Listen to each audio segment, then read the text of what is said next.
presentation. Now I call upon Dr. Noman sir for his presentation, Management of Neovascular Glaucoma. Dr. Noman.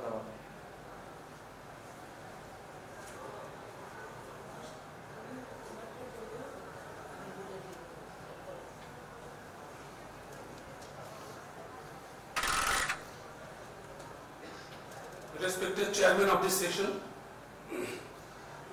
respected panelists, honorable audience, I am really delighted to become the speaker in this session. Thanks to All India Ophthalmological Society, and obviously thanks to Ophthalmological Society of Bangladesh to give me the opportunity to arrange this session and also to become the speaker of this session.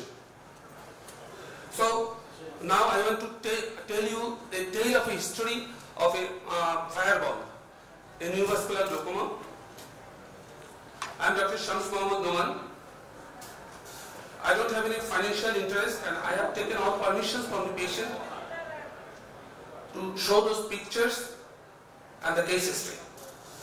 I want to present the case history. A 50 years old male, diabetic for 15 years, hypertensive for 10 years, came to Bangabandhu Sheikh Mujib Medical University with the complaints of sudden painful reduction of vision, watering and foreign body sensation, left eye for the 1.5 months. And his visual acuity was hand movement with projection of rays in all quadrants. And this is the condition of the patient. You can see intraocular pressure is 46 mm of mercury with huge bullous keratopathy in that eye. And this is the magnified picture of that cornea. We have started anti-glaucoma medications with brinzolamide, brimonidine, tartrate, temolol maleate, and also with tablet SMOs. But still intraocular pressure was 46 mm of mercury. We gave him admission and we started mannitol. After mannitol, intraocular pressure was 30 mm of mercury with improved bullous keratopathy. But interesting, after 2 days, the intraocular pressure was again 45, and this is the condition again. So, what are the challenges of managing neovascular glaucoma? Rebound, raise of intraocular pressure, endothelial decompensation, failure of conventional trabeculectomy. So, we managed that case with tube implantation, Ahmed valve implantation. This is that surgery. We have marked first and we did priming of the valve. We are placing the device in the subconjunctival space. Now fixation is going on. Self-scleral flap is made. We can cover the tube with the self-scleral flap or scleral patch or dried cornea or dried pericardium or tutoplast. Flap has been closed and reposition of the conjunctiva was done with 80-Vicryl. And this is the first postoperative follow-up. You can see the tube in the anterior chamber with clear cornea. And after 7 days, intraocular pressure is 15 mm of mercury with vision improvement of 660. This is the condition. You can see the tube. So just compare. Visual acuity was hand movement, intraocular pressure is 46 mm of mercury, and there is a bullous keratopathy. And after 1 month, visual acuity was 636, intraocular pressure was 15 mm of mercury with clear cornea with a tube in the anterior chamber. So, what is the mechanism of neovascular glaucoma? Secondary open angle and secondary closed angle. There are two mechanisms. One is fibrovascular proliferation, one is fibrovascular contraction. So I want to tell that if there is a fibrovascular proliferation, we can manage it with trabeculectomy with mitomycin C. But if it is a fibrovascular contraction with secondary angle closure like disease, in that case trabeculectomy usually fails. And we know that what are the different causes of neovascular glaucoma. Different. I don't to skip those slides. And these are the mechanism actually. You know, the hypoxia just stimulate the VEGF induction and ANG induction, that causing the endothelial proliferation, pericyte activation, and pericyte causes the angiogenesis. So what is the management? We know everybody, the mydriatic, anti-glaucoma, but no prostaglandin and pilocarpine in such case. I am telling it, no prostaglandin and pilocarpine. Steroid eye drops for the time being, topical NSAID and TVEJ.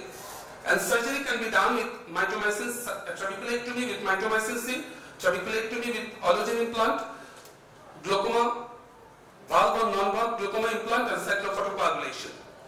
This is one case of mine with neovascular glaucoma. I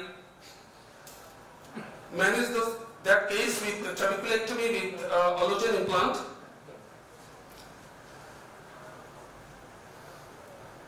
This is the allogen I am implanting under the conjunctiva. Allogen actually works like acts as a reservoir for the fluid. It makes a tenting, and also it inhibits the fibrovascular proliferation here. Transscleral cyclophotocoagulation is a very good option. Sometimes it really works good. And usually cyclodestruction occurs here with the DLCP, direct laser cycloablation. We can do the cyclocryotherapy, we can do the endocyclophotocoagulation. So this is transscleral cyclophotocoagulation machine, and we are doing transscleral cyclophotocoagulation in a painful blind eye. We have to fix the laser procedure.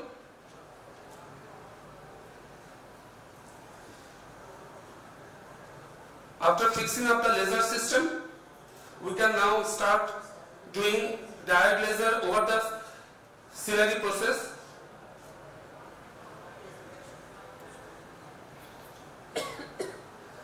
You can see this.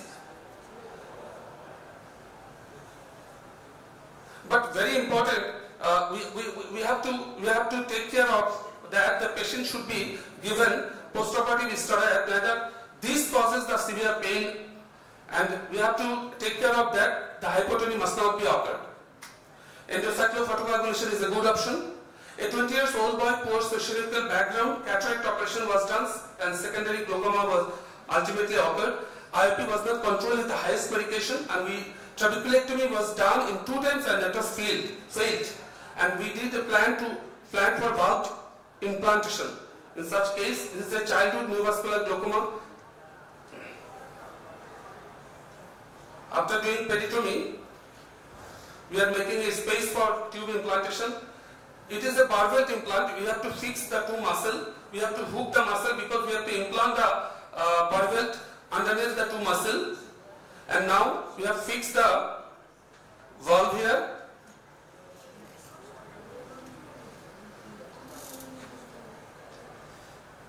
So we are inserting the tube, fixing the tube under the sclera. This steps is very much important.